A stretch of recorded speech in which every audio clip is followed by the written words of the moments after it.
네, 오늘 본문 말씀은 우리에게 굉장히 익숙한 내용입니다.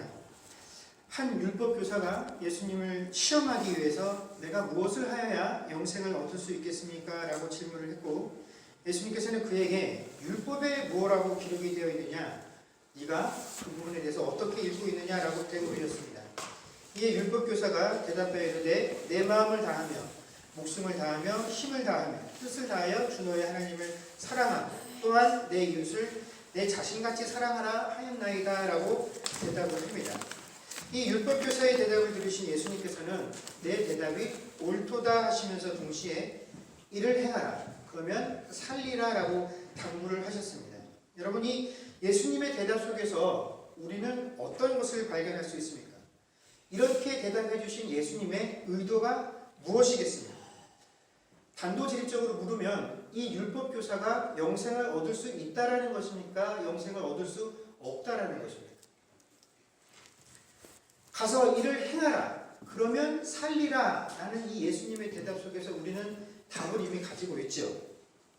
이 예수님의 답대로라고 한다면 이 율법교사는 영생을 얻을 수 없습니다. 그래서 예수님의 대답은 이거죠. 네가 답은 알고 있구나. 그런데 네가 아는 답대로 행하지 못하기 때문에 결국 너는 어떻게 해요? 네 대답에 비춰봤을 때 너는 영생을 얻을 수 없다라는 것이 이 예수님 대답의 핵심이다라는 것입니다. 그러나 이 율법교사는 예수님의 이 대답을 듣고 난 후에 어떻게 반응을 하냐면 자신을 옳게 보이기 위해서 그러면 누가 내 이웃입니까? 라고 다시 물어보게 되죠. 여기서 자신을 옳게 보이기 위해서였다라는 것은 이미 자기 스스로 나는 이웃을 사랑하라는 이 말씀을 충분히 충족시키고 있다는 자신감이 있었기 때문에 내 이웃이 누구입니까? 라는 질문을 하게 되었다라는 것입니다. 바로 이 율법교사의 이 질문에 대해서 예수님께서 답으로 주신 것이 우리가 잘 알고 있는 흔히 선한 사마리아인의 비유라라고 하는 내용입니다.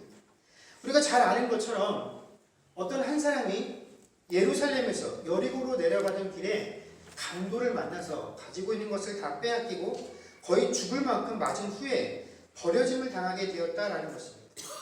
여기서 이 강도를 만난 사람이 예루살렘으로부터 여리고 성으로 내려갔다라고 하는 이 구절은 무엇을 우리에게 알려주냐면 이 사람이 유대인이라는 사실을 가르쳐 줍니다. 그래서 여리고 성은 요단강을 건너서 그 초입에 있는 곳이죠. 그렇기 때문에 그 지역 자체가 가나안 땅 유대인들의 통치를 받고 있어서 그곳을 오고 가는 사람은 유대인 외에는 있을 수 없기 때문에 이 구절은 이 피해자가 유대인이다라는 사실을 우리에게 알려주고 있습니다. 그런데 마침 그곳을 지나가던 제사장이 그 광경을 보고 됩니다. 그런데 어떡합니까? 이 제사장은 멀리서 그 사람이 죽어가고 있는지 죽었는지 확신을 할 수 없으나 거의 초죽음이 되었다라는 것을 멀리서나마 인지한 이후에 이 제사장은 그를 피하여 돌아갔다라고 되어 있습니다. 또 레위인도 같은 장면을 보고 동일한 반응을 하면서 피해가게 되죠. 그런데 여행을 하던 한 사마리아인이 그를 발견하고는 가까이 가서 그를 어떻게 합니까? 중학으로 옮기고 치료해주고 중학 주인에게는 다음날 내가 올 때까지 이 사람을 잘 보살펴다오. 만약에 내가 돌아온 이후에 경비가 더 들었으면 그 경비까지도 내가 추후에 지불할 테니 라는 약속을 하고 다시 떠나게 됩니다. 이 모든 비유를 다 마치신 이후에 예수님께서는 이 율법교사에게 이렇게 물어보시죠. 이 세 사람 중에 누가 강도 만난 자의 이웃이냐라고 물어보셨다라는 거죠. 여러분 이 비유 속에는 세 가지 그룹이 등장을 하게 됩니다. 첫 번째는 제사장이고 두 번째는 레위인이고 세 번째는 사마리아인입니다. 여기서 제사장과 레위인은 각각 하나님께로부터 율법을 받아서 그 율법을 따르며 살고 있다라고 하는 선민 이스라엘 백성들을 대표하는 사람들입니다. 그럼 이스라엘 사람들이 왜 그토록 이방인들을 비난하고 무시하고 또 스스로 자신들이 하나님의 백성이라는 것에 대해서 자부심을 갖고 살 수 있었느냐? 거기는 두 가지 이유가 있기 때문에 그렇습니다. 첫 번째는 그들이 하나님으로부터 율법을 가지고 있다라고 율법을 가진 백성만이 그 율법을 지킴으로 하나님께 나아갈 수 있다고 믿었기 때문에 그 율법을 가지고 있다라는 것이 그들에게는 큰 힘이었고, 또 한 가지 그들에게 큰 힘은 뭐냐면 바로 할례였습니다. 하나님의 자녀라는 표를 육신에 새긴 것이 할례였기 때문에 이 두 가지가 유대인들에게서는 큰 자부심이었다라는 것이죠.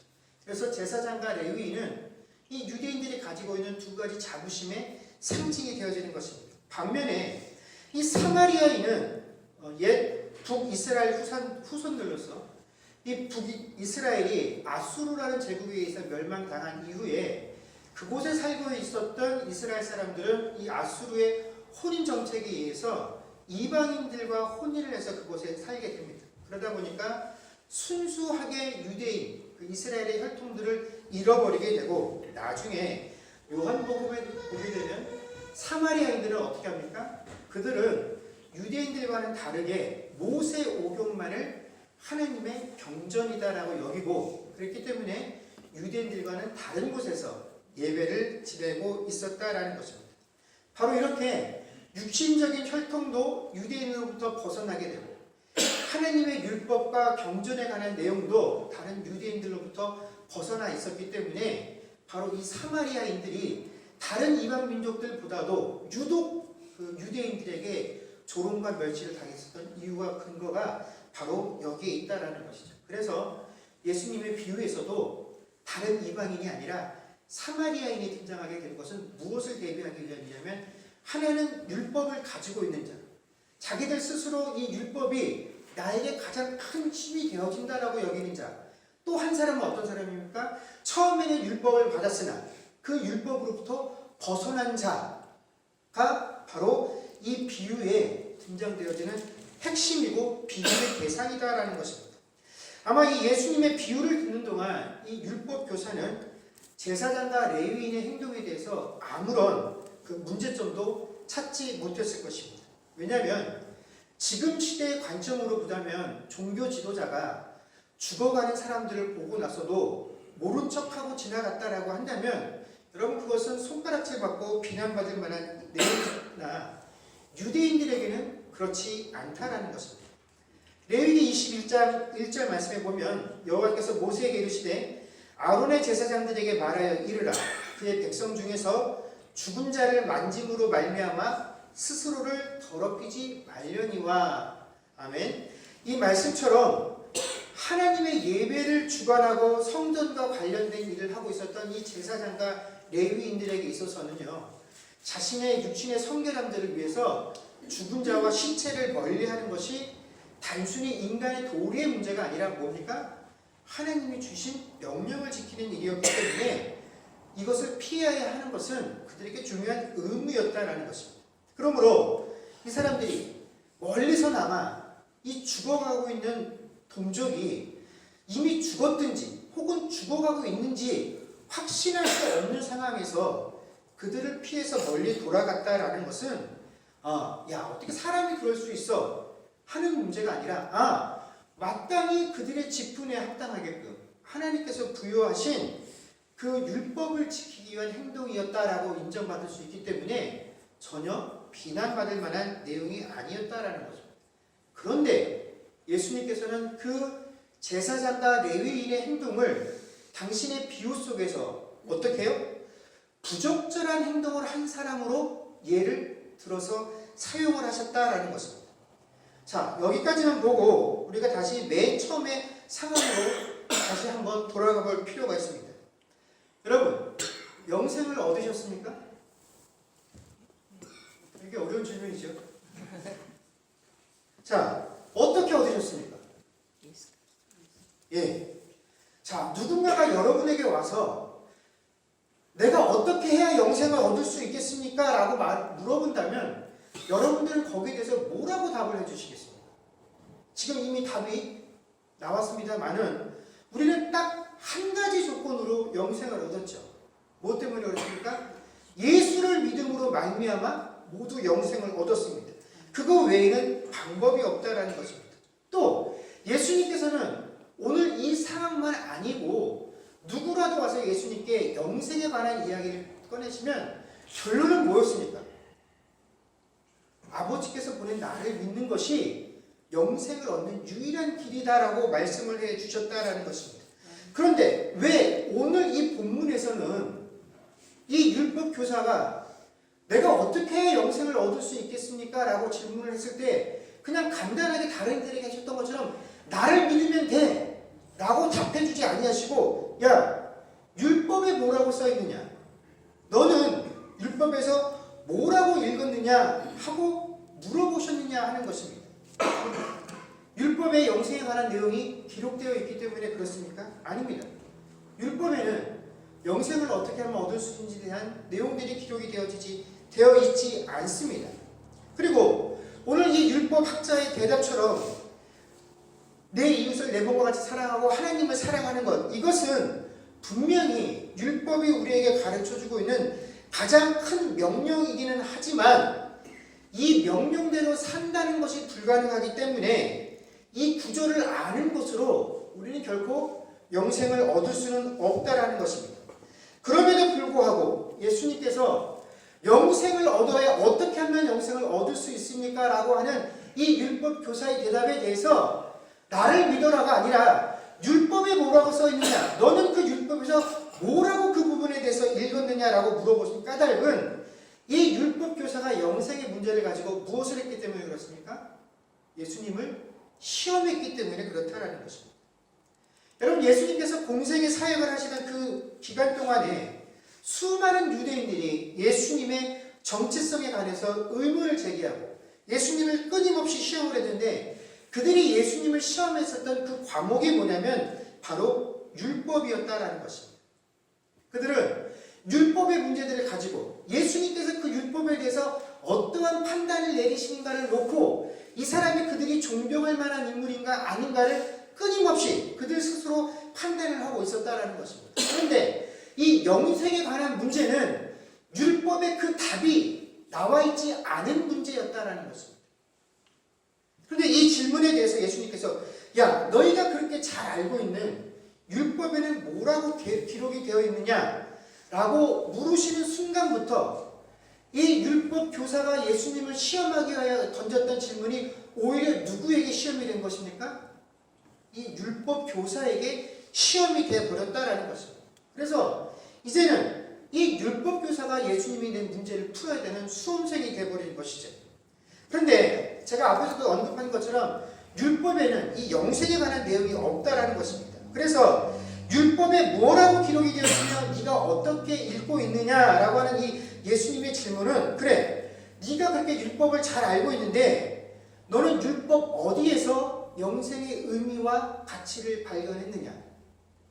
너는 그 율법을 읽으면서 네가 찾은 영생이라는 것에 대한 의미가 뭔지 한번 나에게 그 답을 들려다오. 내가 네 답을 듣고 어디서 뭐가 잘못됐는지 지적해 줄게 라고 하는 것이 바로 이 예수님의 되물음이었다라는 것입니다. 그래서 그는 예수님의 시험을 치르게 되었고 예수님 앞에서 영생에 대해서 자신이 어떠한 것을 알고 있는지에 대한 시험의 결과를 받아지게 되는데 예수님이 내 대답이 옳다라고 하신 그 말씀 속에 이미 그의 점수가 드러나게 되어진다는 것이죠.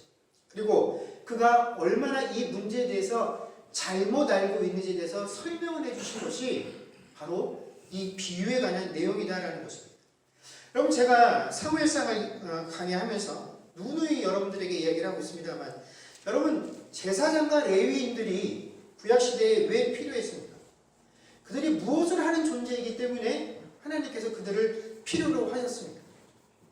여러분, 최초의 인류였던 아담이 하나님께 범죄한 이후로 모든 인류와 하나님 사이에는 죄의 담이 가로막혀서 어떠한 인간도 하나님 앞에 직접 나아갈 수 있는 자격을 가진 자가 없게 되었다는 것입니다. 그런데 하나님께서는 그 죄의 담의 문제를 해결하시고 그 하나님께서 만드신 그 피조물들이 주님과 함께 교통하기를 원하셨죠. 그래서 이 죄의 담의 문제를 해결하기 위해서 너희들은 해결할 수 없고 내가 이 문제를 해결해 줄게 하면서 그 백성들에게 주신 방법이 뭐였냐면 바로 제사 제도였습니다. 너희가 이렇게 제사를 하면 내가 그 죄의 문제를 사여주고 너희와 나 사이에 너희는 내 백성으로 내 앞에 머무를 수 있다라고 해주셨다라는 것입니다. 그런데 한 가지 문제가 있죠. 뭐냐면 아담이 범죄한 이후로 이 생육의 방법을 통하여 태어나는 모든 인간이 태어날 때부터 죄에 오염된 상태로 태어나기 때문에 누구도 그 제사를 감당할 만한 사람이 없었다라는 것입니다. 제사를 통해서 나의 앞에 나오면 되는데 누구도 이 거룩한 제사를 감당할 만한 사람이 없었다라는 것이죠. 그 조건에 합당한 사람이 없어서 하나님께서 어떻게 하셨습니까? 야, 그냥 내가 아론과 그의 후손들 중에 일부를 제사장으로 선택해서 내가 이 일들을 그들에게 맡길게. 너희가 이 일들을 대신해. 라고 일방적으로 하나님께서 그들에게 그 일을 맡기신 거죠. 그들이 결코 다른 사람들보다 더 거룩하거나 흠이 없거나 깨끗하거나 믿음이 좋아서 그런 일들을 하게 되어진 것이 아니다라는 것입니다. 너희들은 다 내 앞에서 죄 많은 인생들이나 내가 일방적으로 그들 중에서 얼마를 택하여 너희들 모두가 내 앞에 나올 수 있는 그 일들을 감당하기 위해서 이 일을 맡겨줄게. 그래서 내가 너희들만큼은 거룩하고 흠없는 존재로 여겨줄게 라고 해서 존재하게 되어진 것이 제사장이요 레위인이었다라는 것입니다. 그렇기 때문에 여러분, 제사장이 있다라는 것은, 레위인이 있다라는 것은 그들이 어떤 대단한 사람에서 하나님께 선택되어진 것이 아니라 그들이 존재한다라는 것 자체가 백성들에게 무엇을 보여주는 것입니까? 하나님께서 과연 이 피조물 세계를 어떻게 바라보고 계시냐, 얼마나 은혜와 긍휼의 마음을 가지고 이 피조 세계를 대하고 계시느냐 하는 그 하나님의 마음을 이 땅에 징표로 보여주는 존재가 제사장과 레위인이다라는 것입니다. 여러분, 그것이 그들이 존재하는 가장 중요한 존재의 목적이다라는 것이죠. 그런데 예수님의 비유에 등장하고 있는 이 제사장과 레위인은 그런 하나님의 마음을 이 땅에 드러내는 일에 충실하지 못했다라는 것입니다. 자신이 해야 하는 그 직무, 거룩함을 유지해서 제사를 해야 돼 하는 그 직무에는 충실했을지 모르나 왜 하나님께서 그들을 세워서 그 직무를 감당하게 하셨는지 그 하나님의 마음을 이해하는데 실패했기 때문에 그들이 존재하는 목적에 실패한 인생들이 되었다라는 것입니다. 그런데 바로 예수님께 내가 어떻게 하여야 영생을 얻을 수 있습니까? 라고 질문을 던진 이 율법 교사가 바로 그 예수님의 비유 속에 등장하는 제사장과 레위인과 똑같았다라는 것입니다. 우리는 이 율법 교사의 대답에 대한 예수님의 평가를 잘 살펴보아야 합니다. 28절에서 예수님은 분명히 율법 교사의 대답에 대해서 내가 옳다라고 하신 것이 아니라 무엇이 옳다라고 말씀해 주십니까? 내 답이 옳다라고 말씀해 주셨다라는 것을 기억을 해야 합니다. 이게 무슨 말이냐면 쉽게 풀어쓰자면 이렇습니다. 네가 답은 외워서 잘 맞췄는데 이 답이 어떻게 해서 나오게 됐는지 그건 모르는구나. 그러면 결국 그 답을 아는 겁니까? 모르는 겁니까? 모른다라는 것입니다. 여러분, 우리가 정답을 아는 것, 이건 굉장히 중요한 일입니다. 그러나 그 정답을 아는 것과 그것을 자기의 것으로 만드는 것과는 전혀 다른 일이다라는 것을 알아야 합니다. 이 율법교사가 한 말은 정답입니다. 그러나 그것은 그의 답이 아니죠. 그저 율법에 기록되어져 있는 내용을 그냥 옮겨서 되풀이한 것 뿐입니다. 그리고 그 율법은 하나님께로부터 나온 것이기 때문에 이 율법교사가 한 대답 중에서 틀릴 것이 하나도 없습니다. 그러나 그 다음에 예수님께서 하신 말씀은 인간에게 전혀 불가능한 영역에 대해서 이야기하시죠. 28절 하반절에 보면 이를 행하라 그리하면 살리라 라고 말씀해 주셨다라는 것입니다. 그래, 맞다. 율법에 그렇게 적혀있어. 너도 잘 알고 있구나. 그러면 율법대로 살아라. 그러면 네가 어떻게 해요? 살 수 있다라는 것입니다. 그러나 누구도 그 율법이 요구하는 의의 기준을 맞출 수 없기에 네가 율법을 알고는 있으나 정답을 알고 있으나 너는 결코 영생을 얻을 수 없다라는 것입니다. 결국 누구도 그 율법이 요구하는 의를 충족시킬 수 없는 것, 그것이 우리의 문제다라는 것이죠. 그러니 율법을 가지고 있다라는 것만으로, 정답을 알고 있다라는 것만으로는 결단코 영생을 얻을 수 없다라는 것이 예수님의 대답이다라는 거죠. 여러분에게 질문을 하나 드릴게요. 여러분, 거짓말하지 말라라는 계명이 10계명 중에서 몇 번째 계명입니까?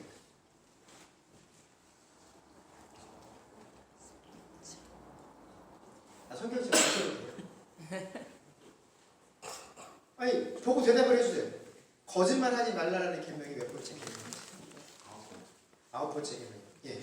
우리들은 거짓말하지 말라라는 것을 9번째 계명으로 알고 있으나 계명에는 거짓말하지 말라라는 계명은 없습니다. 여러분 그 성경에 보면 9번째 계명을 정확하게 보십시오. 이것은 출애굽기 20장 9절의 말씀인데 거짓말하지 말라라는 것이 아니라 뭐라고 되어 있습니까? 내 이웃에 대하여 거짓 증거하지 말라라는 것이 계명의 내용입니다. 그래서 이 9번째 계명이 의도하는 바가 무엇인가에 대한 설명이 출애굽기 23장에 기록이 되어 있는데 거기에 보면 왜 이러한 계명이 등장하게 되었는지에 대해서 설명을 해주시죠. 여러분 이 거짓 증거라는 말은 모두 다 어디에 해당해서 무엇과 관련해서 등장한 내용이냐면 법정에서 소송과 관련돼서 등장을 하게 되는 내용입니다. 즉 거짓 증거를 하지 말라는 것은 다른 사람에게 손해를 입히고 나의 유익을 위해서 거짓말을 조작하지 말라라는 것입니다. 거짓 진술을 하지 말라라는 것입니다. 다수의 편에 서서 소수의 사람의 당하는 그 고통을 무시하지 말고 그냥 다수가 원하는 일이니까 소수의 희생점은 당연한 거야. 이런 식으로 여기지 말라라고 하는 그 구체적인 내용들이 출애굽기 23장에 쭉 등장을 하게 된다는 것이죠. 그래서 거짓 증거하지 말라라는 것은 결국 사람이란 어떤 존재냐면 자기의 유익을 위해서라면 얼마든지 거짓 증거를 만들어낼 수 있는 존재이기에 그렇게 하지 말라라는 것이 바로 이 9번째 계명의 핵심이다라는 것입니다. 그런데 여러분 이런 일들이 얼마나 비일비재하게 일어납니다. 여러분 세상은 당연한 것이고요. 교회 안에서도 마찬가지다라는 것입니다. 우리가 이것을 무언가를 결정하고 이것을 대할 때 이것이 하나님의 관점에서 옳으냐 그르냐를 가지고 우리가 선악을 구별하는 것이 아니라 다수가 이것을 하고 있느냐 그렇지 않느냐 하는 것으로 우리는 선과 악을 구별한다는 것입니다. 모든 교회가 이렇게 하고 있으니까 우리도 이렇게 하니까 아무 문제될 것이 없다라고 생각한다는 것입니다. 이것이 다 어디에 해당이 되냐면 9번째 계명을 어기는 것에 해당이 된다는 것입니다. 억지 이론을 내세워도 목소리가 큰 사람이 이깁니다. 그런데 우리가 이 9번째 계명을 거짓말하지 말라라고 이해하는 것처럼 우리는 이 거짓 증거를 내놓는 것에 대해서 엉뚱한 것으로 고민을 하며 살아간다는 것입니다. 예를 들면 이런 겁니다. 야, 하나님이 거짓말하지 말라라고 했는데 선의의 거짓말을 해도 되는 것인가 아닌가? 이 선의의 거짓말은 거짓말인가 아닌가?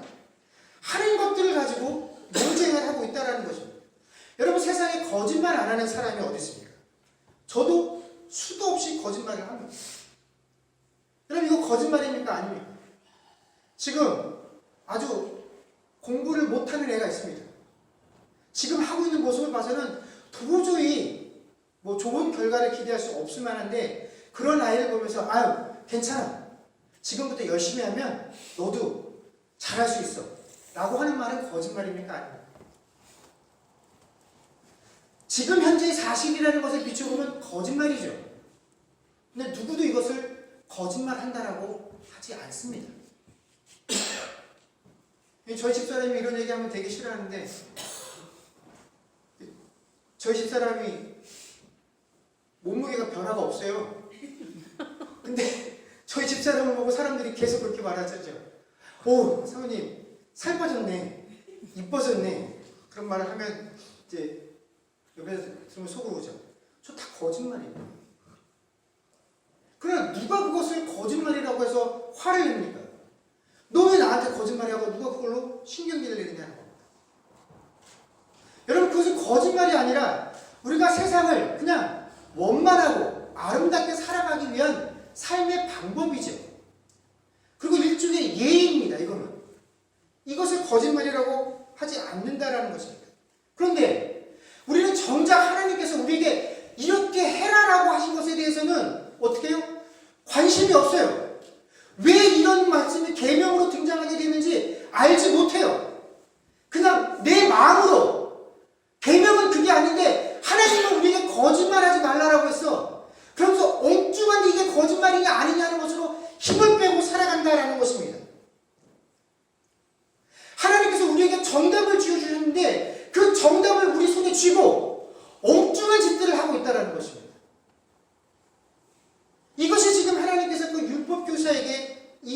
있는 것입니다.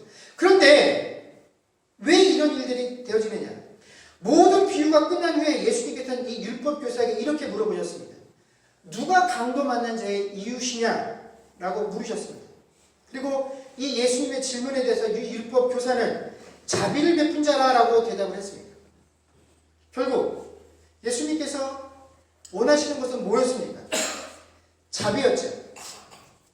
그런데 이상하게도 그 율법을 가지고 있다라고, 율법을 가져서 그 율법이 있다라는 것이 내가 하나님의 백성이라는 것을 가장 큰 증거요 증표라고 여겼던 그 사람들한테서는 도무지 자비가 나오지 않는다라는 것입니다.